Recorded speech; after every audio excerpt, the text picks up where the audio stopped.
So today millions of Indians have chosen to become digital content creators. They function as educators, reviewers, satirists, entertainers, musicians and influencers. ये सही मायने में sir Bharat के grass root communicator बन गए हैं और इनका यूट्यूब चैनल हो या इंस्टाग्राम पेज हो, ये इनके लिए सोर्स ऑफ एंटरटेनमेंट नहीं बल्कि इनकी सोर्स ऑफ इनकम है, इनका एसेट है. It is the fruit of their hard work. But एक चीज़ से ये सब परेशान हैं और उस मुद्दे को आज मैं सदन में उठाना चाहूँगा. That is the issue of fair use and arbitrary copyright strikes by digital platforms. Sir होता क्या है कि अगर एक कंटेंट क्रिएटर कुछ सेकंड, चंद सेकंड, 2-3 सेकंड के लिए कॉपीराइटेड कंटेंट को रीपर्पस करके कमेंट्री, क्रिटिसिज्म, पैरोडी, एजुकेशनल या न्यूज रिपोर्टिंग पर्पसेस के लिए यूज करता है, चाहे वो क्रेडिट देता हो, उसको इंसिडेंटली यूज करता हो, कॉपीराइट स्ट्राइक मारकर उसके जो उसकी यूट्यूब चैनल है, प्रॉपर्टी है या इंस्टाग्राम पेज है, उसे वाइप आउट कर दिया जाता है और उसकी सालों की मेहनत चंद मिनटों में समाप्त हो जाती है. Sir, livelihoods must be decided by law and not by arbitrary algorithms.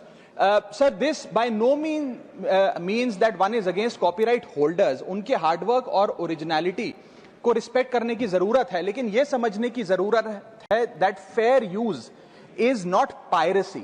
Fair use where sometimes the purpose of using this content is incidental or transformative must not tantamount to wiping out somebody's hard work. Sir, because innovation cannot grow in fear and creativity cannot survive under threat. India का copyright act sir 1957 में बना. एक ऐसे दौर में बना जब ना इंटरनेट था, ना कंप्यूटर थे, ना डिजिटल कंटेंट क्रिएटर्स थे, ना यूट्यूब, इंस्टाग्राम था.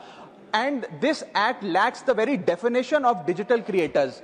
ये फेयर डीलिंग की बात करता है, लेकिन फेयर डीलिंग की बात किताबों, मैगजीन और जर्नल के कॉन्टेक्स्ट में करता है, जो उस दौर की इंफॉर्मेशन डिसेमिनेशन के सोर्सेज थे, ना कि आज के दौर की. इसीलिए मैं 3 मांगे आज सदन में लेकर आया हूं. मेरी पहली मांग है, amend the copyright act of 1957 and define digital fair use. परिभाषित करिए कि ट्रांसफॉर्मेटिव यूज क्या है, जैसे कि commentary, satire, critic, explanation.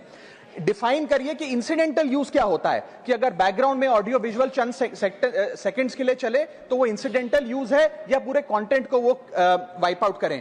Proportionate use, educational use, public interest use and non commercial use की परिभाषा देने की आज आवश्यकता है. दूसरी मेरी मांग है sir, bring in the proportionality doctrine in copyright enforcement.